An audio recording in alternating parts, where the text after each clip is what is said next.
እየቀለድሽ ነው። ክርስቶስን ቀምሶኝ እንደዚህ ተውኳት የሚል ወንድ ይምጣ። እኔ ጌታን የምትፈልገውን ብር ሰጠዋለሁ። ቀምሶኝ ማለት ነው። ሳይቀምሰኝ አይደለም።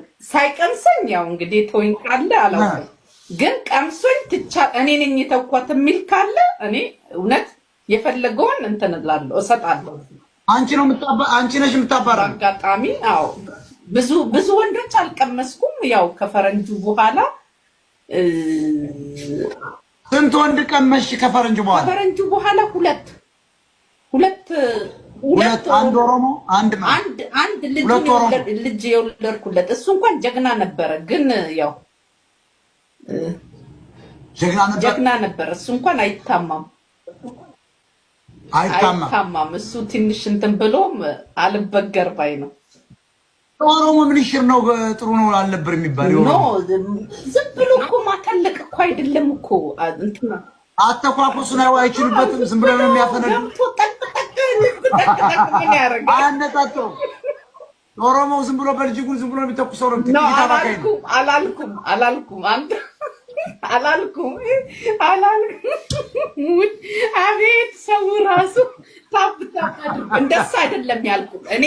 ይችላል አደራረጉ ማለት እኮ አተኳኮሱ ማለት ነው። ምን ይሽው ቆይ አይደለም። አሁን ለምሳሌ አንዳንድ ሰዎች ትልቅ ዕቃ ይኖራቸውና ገብቶ ልብህን ጠቅ ሲያደርግ ያስጠላል፣ ምቾት አይሰጥም። ገባ? ልብሽን ማለት ልብ ድረስ የሚደርስ ጥሩ አይደለም። እኔ አልወድም።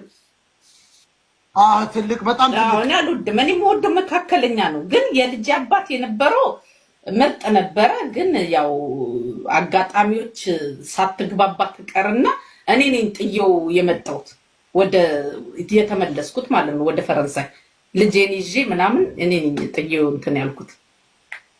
አሁንም ግን ወጣዬ እንትን እንመለስ እያለ ነውና ወንዶን የምልሽ እንጂ ሁለት ወንዶች ብቻ ቀምሰሽ ነው አሁን መጣው የተባለ አባሪያቸዋለሁ የምትይ? ሁለት እኮ ትንሽ አይ ኖ በቂ ነው።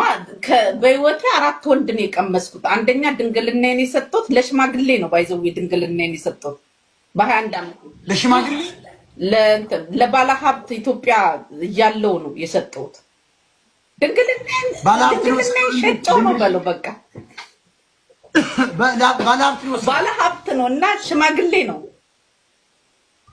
ሸጥሽው በርጅልሽ ይጀል አይ በባህራጅ ይጀልሽው ባህራጅ በቃ እንደዛ በለው። እልህ ይዞኝ ነው ባይዘው። ስንት ዓመት ነበር በድንግልናው ነው የገዛው? አረ ብዙ ነበረ፣ ግን ምን ያደርጋል አልበረከተም። እሱስ ጥሩ ሰው ነበረ። አሁን እዚህ ጋር ሳወራ ገባ ሌሎች ሰዎች ቅር እንዳይላቸው ትልቅ ባለ ሀብት ነው።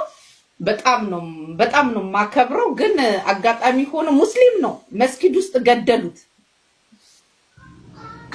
ታውቀዋለህ? ስሙን ብጠቅስልክ ማለት ነው። መስጊድ አይ ችግር የለም። እሱ ነው የወሰደው። ለሱ ነው የሰጠሁት።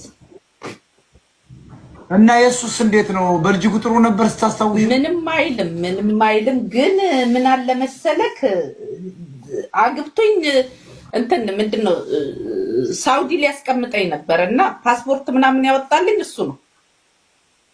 እና በቃ ሊያገባኝ ምናምን እንትን ብሎ አለቀ። እዛ ጋር ነገሩ ተቋጨ። ከዛ ጓደኛዬ ፈረንጁን አጣበሰችኝ ከአረብ ሀገር። ኖ እኔ አረብ ሀገር አልሄድኩም። ከኢትዮጵያ ቀጥታ ፈረንሳይ ነው የገባሁት ከኢትዮጵያ